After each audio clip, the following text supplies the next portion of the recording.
బాంబేలో ఉన్న తెలుగువారి పక్షాన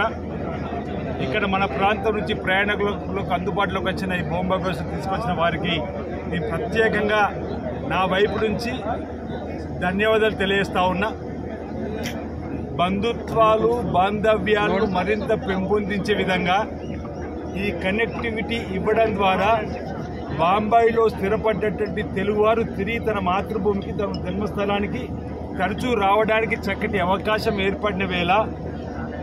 ఇటీవల మాసం రోజుల కింద బాంబే వెళ్ళినప్పుడు తెలుగు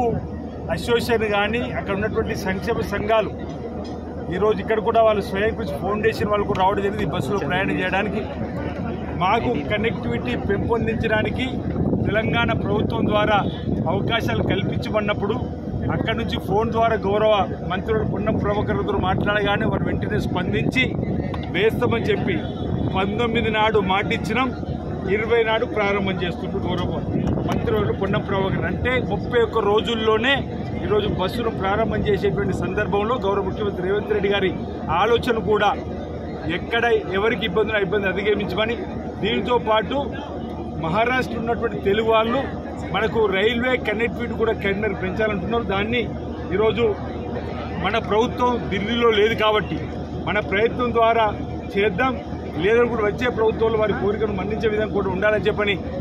చెప్తూ ఈరోజు ఈ ఆర్టీసీ బస్సులో ప్రయాణం సురక్షితం కాబట్టి ఈ బస్సు ప్రయాణం చేస్తూ కనెక్టివిటీని పెంచుకోవాలని ఈ ప్రాంతం నుంచి ఆ ప్రాంతానికి వెళ్ళేటువంటి బస్సును ఉపయోగించుకోవాల్సిందిగా నేను మనవి చేస్తున్నాను.